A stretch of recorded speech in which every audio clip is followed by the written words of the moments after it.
যে আদিম যুগে মানুষ বিবস্ত্র ছিল, ধীরে ধীরে গাছের পাতা শরীরে লাগাইতো, এরপরে হাফ প্যান্ট কিনছে, এরপরে মারু হাফ প্যান্ট, এরপরে ফুল প্যান্ট, এরপরে গেঞ্জি, এরপরে শার্ট, এরপরে জামা জুমা। এগুলো সম্পূর্ণ মিথ্যা কথা ছাড়া আর কিচ্ছু না। এগুলো সম্পূর্ণ ভুল তথ্য। পৃথিবীতে কোনো যুগে আদিম যুগ কিচ্ছু না। যেদিন থেকে আদমের সৃষ্টি সেদিন থেকে পোশাকেরও সৃষ্টি। এটা কোরআনের বক্তব্য। আর কোরআনের বক্তব্য ভুল হয় না, বিজ্ঞানের বক্তব্য ভুল হয়। আমাদের প্রিয় নবী সাল্লাল্লাহু আলাইহি ওয়াসাল্লাম যখন মক্কার ভূমিতে জন্মগ্রহণ করেন, আবির্ভাব হন, তখন এবং তারও অনেক দিন আগ থেকে মক্কার কুরাইশ যারা, অর্থাৎ রাসূলুল্লাহ সাল্লাল্লাহু আলাইহি সাল্লামের বংশ, যেটা নবীজির বংশের নামই কুরাইশ বংশ, এই কুরাইশ বংশের লোকেরা তারাই ছিল আল্লাহর ঘর কাবা ঘর, যেটা বাইতুল্লাহ, এটার তত্ত্বাবধায়ক। আমরা যে বর্তমানে মোতাওয়াল্লি বলি, বিভিন্ন মসজিদের মোতাওয়াল্লি বলি না, এরকম মোতাওয়াল্লি, অভিভাবক ছিল তারা।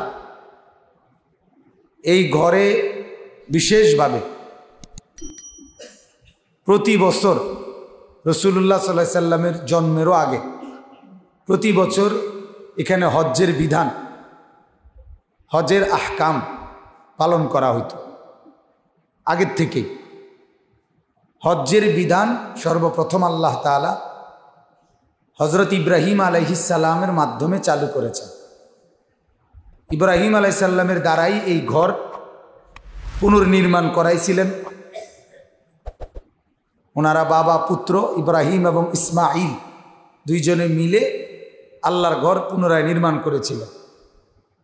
এরপরে আল্লাহ তাআলা ওনাকেই বলছেন, তুমিই বানাইছো, এখন এই ঘরের দিকে আমার বান্দাদেরকে হজ করার জন্য তুমি আহ্বান করো।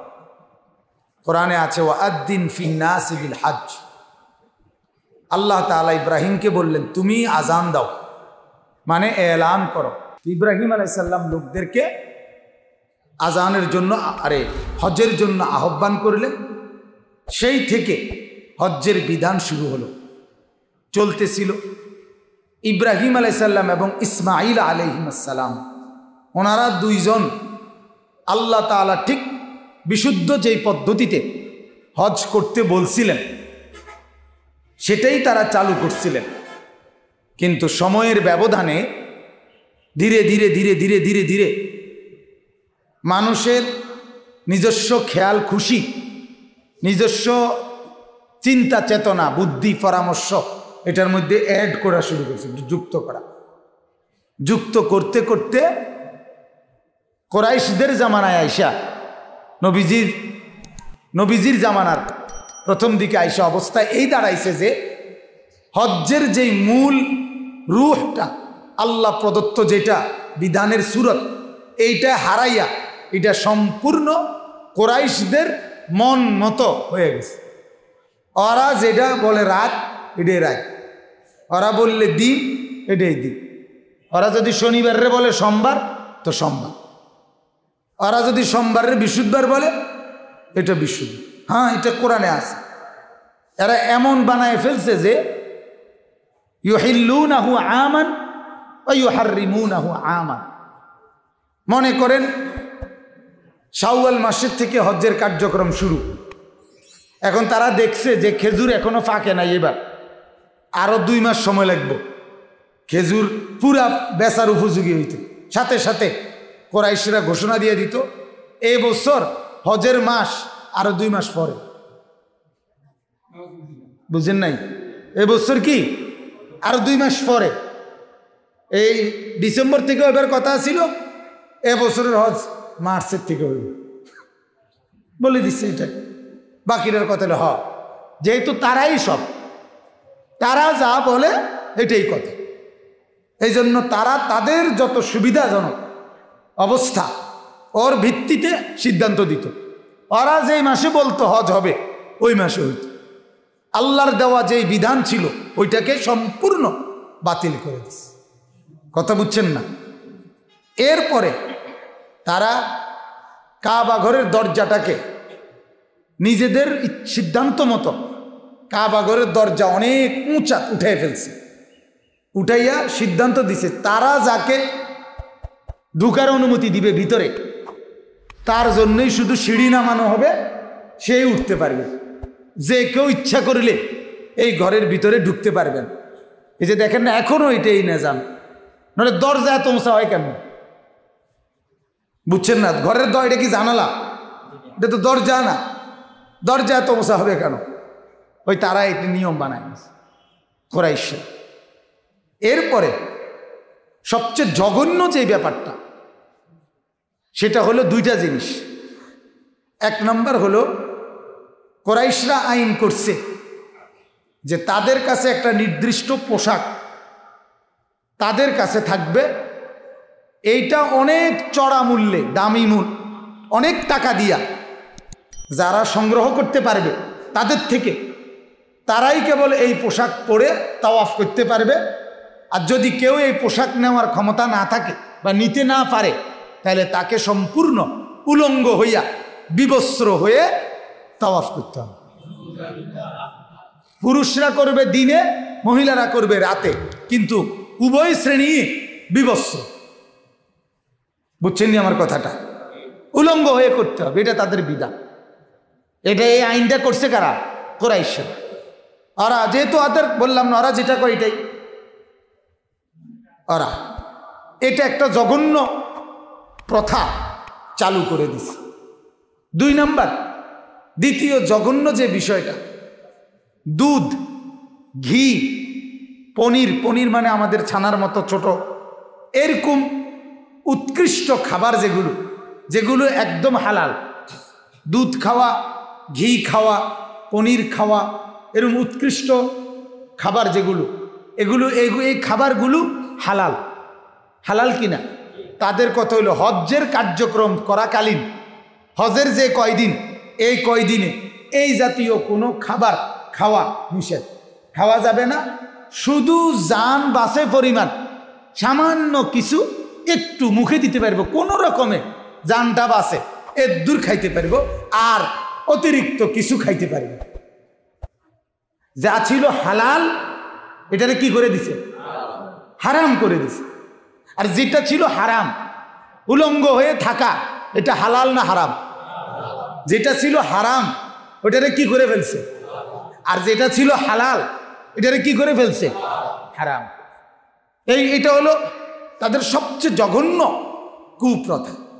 আপনারা যারা এখন শুনতেছেন, আপনারা তো খুব অবাক হয়ে গেছেন কথাটা শুন না, যে কেমনে এই কাম করলো।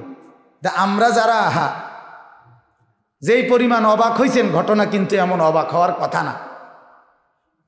আপনাদের আমাদের আচরণের মধ্যে এরকম জঘন্যতা, এরকম পরিবর্তন, আমাদের নিজের থেকে সংযোজন আমাদেরও মুসলিম সমাজে হাজারো আমলের মধ্যে আছে। তো বলতেছিলাম, মক্কার কুরাইশরা মূল সবচেয়ে সাংঘাতিক যেই অপরাধটা করল, হালালকে কি বানায় দিল? হারামকে কি বানায় দিল? হালাল ছিল কি? খাবারগুলো, এটা কি করে দিছে? আর হারাম ছিল কি? উলঙ্গ হওয়া, এগুলোর কি করে দিছে? হালাল করে দিছে। উলঙ্গ হয়ে তাওয়াফ। আল্লাহ পাক রব্বুল আলামিন তাদের এই দুই আচরণের প্রতিবাদ করে কোরআনুল কারীমের এই আয়াত নাযিল করছে। সুবহানাল্লাহ। বুঝলেন?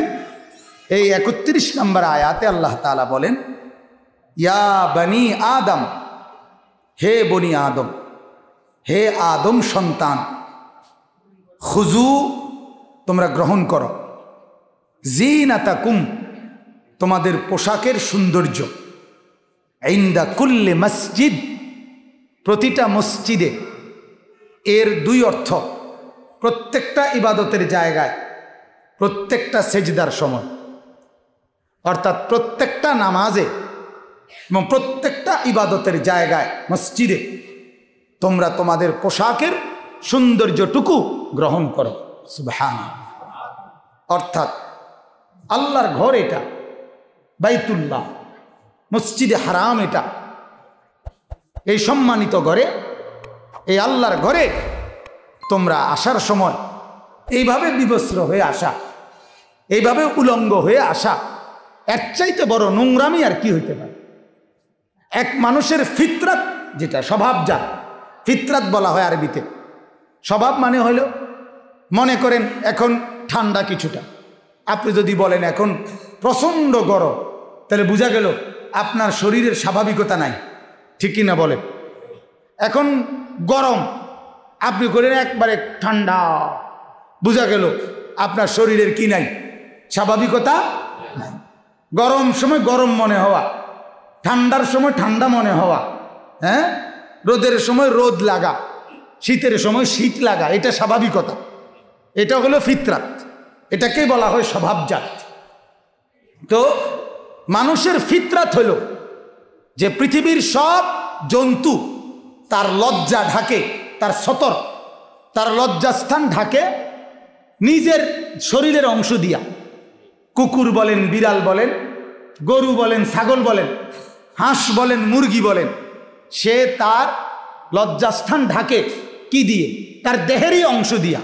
লেজ হোক আর পাও হোক, পশম হোক, নিজের শরীরের অংশ দিয়েই কি করে? তার লজ্জা ঢাকে। আমার ছেলে একবার শীতের সময়, আমি হাঁস, আমার ছোটো বাচ্চা হাঁস কিনে আনছিলাম বাজারের থেকে, তো সে আমার বলতেছে, আমি যখন তারে ওই বলছি আর কি ঘরে ঢুকাবো, জাম্পার খুলছো কেন, ঠান্ডা, জাম্পার, তে সে আমার বলতেছে, আব্বু ওই হাঁসেটার দিয়ে জাম্পার নাই আব্বু।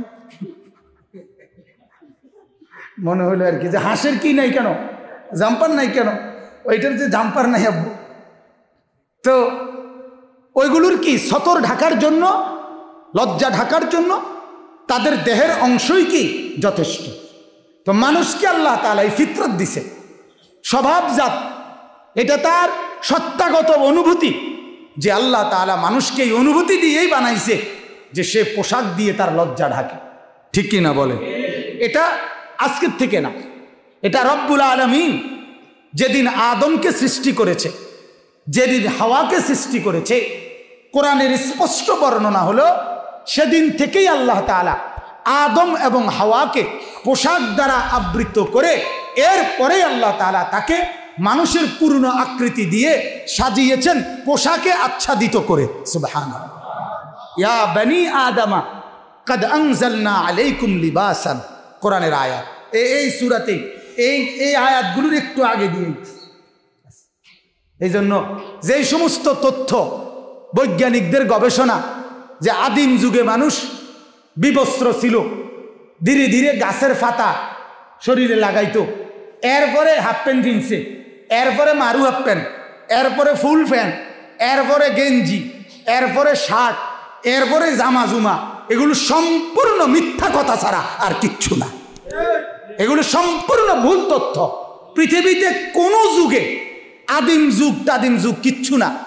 যেদিন থেকে আদমের সৃষ্টি সেদিন থেকে পোশাকেরও সৃষ্টি। এটা কোরআনের বক্তব্য। আর কোরআনের বক্তব্য ভুল হয় না, বিজ্ঞানের বক্তব্য ভুল হয়। কথা বুঝছেন কিনা? মানুষের গবেষণা ভুল হয়, কোরআনের গবেষণা কি হয় না? এজন্য বিজ্ঞানের আলোকে কোরআন না, বিজ্ঞানের তথ্যে কোরআন প্রমাণ করার সুযোগ নাই, কোরআনের আলোকে বিজ্ঞান প্রমাণ করা জরুরি। মুসলমানের এটা উচিত, কোরআনের আলোকে। বিজ্ঞান প্রযুক্তি আপনাকে মুরগি ড্রেসিংয়ের মেশিন বানায় দিছে, অতএব প্রযুক্তি দিছে আপনাকে এটা সুন্দর যে ড্রেসিং করলে দ্রুত আপনার মুরগি ড্রেসিং হবে। তো কোরআনের আলোকে এটা যাচাই করা দরকার, এভাবে ড্রেসিং করলে আমার মুরগিটা হালাল থাকবে কিনা। বুঝছেন আপনি কথাটা? ড্রেসিংয়ের আলোকে কোরআন না, কোরআনের আলোকে কি? কথা বলেন না কেন? কোরআনের আলোকে ড্রেসিং। ইনজেকশন এটা চিকিৎসা বিজ্ঞান হইতে পারে, কিন্তু আমার রোজা অবস্থায় এই ইনজেকশন কোনো ক্ষতি করবে কিনা আমার রোজাকে, এটা যাচাই করা কোরআনকে দিয়ে, সুন্নাহকে দিয়ে, এটা মুসলমানের জন্য জরুরি। এই জন্য আমি পরিষ্কার বলি যে কোনো ডাক্তারের প্রেসক্রিপশনে, শুধু ডাক্তারের সিদ্ধান্তে, অর্থোপেডিক ডাক্তার বা যে কোনো ডাক্তার ডাক্তারের সিদ্ধান্তে শুধু কোনো মুসলমান নিজের নামাজে চেয়ারে বসে নামাজ পড়লে নামাজ হবে না। দৈন্তান্নেকান না, কোনো ডাক্তারের ফয়সালায় হবে না। এটা নামাজে দাঁড়ানো, এটা ফরজ। অতএব এটা আপনি ছেড়ে দিবেন। কথা আগে বুঝেন, আমার কথা শেষ করি। চেয়ারে বসে নামাজ পড়া হারাম এটা না, কথা বুঝেন নাই? চেয়ারে বসে নামাজ পড়াই যাবে না এটা না, কথা এটা না। শুধু ডাক্তারের সিদ্ধান্তে চেয়ারে বসে পড়লে নামাজ হবে না। অবশ্যই আপনাকে কোনো হক্কানি রব্বানি দিনদার মুফতি সাহেবকে, আলেমে দিনকে আপনি ওই মাসআলা, অর্থাৎ এটা আপনার হালাত, আমার শরীরের এই অবস্থা, হাঁটুর এই অবস্থা, ডাক্তারের প্রেসক্রিপশন এই, দেখেন এই হালাত, হুজুর এখন আপনি আমারে ফয়সালা দেন, এই অবস্থায় আমি চেয়ারে বসে নামাজ পড়লে হবে কি না, এটা যদি মুফতি সাহেব বলে হ্যাঁ হবে, তাইলে হবে, নইলে হবে না। আমার কথা বুঝছেননি? আমি প্রত্যেকটা শাস্ত্রে ওই অভিজ্ঞ ব্যক্তিকে সিদ্ধান্ত দিতে দেন, তাহলে সমাজের সব কিছু সুন্দর চলবে। ঠিক কি না বলেন? চিকিৎসায় ইঞ্জিনিয়ারকে অধিকার দিয়েন না, বিল্ডিংয়ের প্ল্যানিংয়ে ডাক্তারকে অধিকার দিয়েন না, তাইলে সমাজের ব্যবস্থাপনা টিকবে না। ঠিক কি না বলেন? টিন লাগাইতে রাজমিস্ত্রির ফয়সালায় যাইয়েন না, ইট গাঁথতে কাঠ মিস্ত্রির ফয়সালায় যাইয়েন না, তাইলে কি হবে না। এই জন্য ইসলাম বুঝতে সহজ কথা, দাড়ি কাটা, ক্লিন শেপ, প্যান্ট পরা, শার্ট গায়ে দেওয়া, অথবা টুপি ছাড়া, অথবা চুল ছাড়া, অথবা এরকম কোনো পণ্ডিতের ইসলাম সম্পর্কিত কোনো সিদ্ধান্ত গ্রহণ করা যাবে না। কথা বুঝছেন? বরং উনি শুনবে, উনি আলেমদের থেকে জিজ্ঞাসা করে নিবে, উনি আমল করবে। আমি যেমন ডাক্তারকে কোনোদিন জিগাই নাই, কোনোদিন তো আমরা কেউ জিগাই না কেন এই 4টা পরীক্ষা দিলেন, কথা বলেন না কেন, কেন এই 4টা ওষুধ দিলেন, আমরা জিজ্ঞাসা করি। বরং তার উপরে আস্থা রেখে, আল্লাহর উপরে ভরসা করে আমরা ওষুধ খাইতে থাকি। ঠিক কি না বলেন না? কেন বিশ্বাস রাখি যে এটা মূল বিষয় না, সুস্থ করে দিবে কে? আল্লাহ। এই তো কথা, তো সহজ কথা। এত বড় বিল্ডিং মজবুত, এটা ইঞ্জিনিয়ারিং এর প্ল্যানিং এর উপরে, উনি বলছে 30 ফিট, উনি বলছে 40 ফিট, উনি বলছে 60 ফিট নিচে ফাইলিং করেন। এটার উপরে আস্থা রেখে আমরা আপনার বিল্ডিংটাকে কি করে ফেলাই, দাঁড় করায় ফেলি। ঠিক কি না বলেন না? তাইলে এটা তো আস্থা রাখা উচিত। আলেমে দিন থেকে, কোরআন সুন্নাহর ফকি যারা, মুফতি যারা, তাদের থেকে দিন ও শরীয়তের বিষয়, এটা আপনার নামাজে দাঁড়ানো, নামাজে বসা, নামাজে রুকু, নামাজে সেজদা আর প্যারাসিটামল আর নাফা এক কথা না।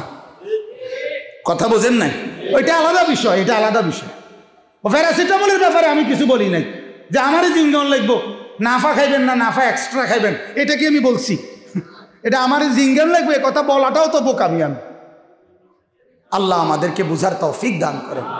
তো এই জন্য বলতেছি, আল্লাহ পাক রব্বুল আলামিন বললেন, হে বনি আদম, খুযু যিনাতাকুম ইনদা কুল্লি মসজিদ, তোমরা তোমাদের প্রত্যেক নামাজের সময়, প্রত্যেক সেজদার সময়, প্রত্যেক ইবাদতের সময় তোমাদের পোশাকের সৌন্দর্যটুকু গ্রহণ করো।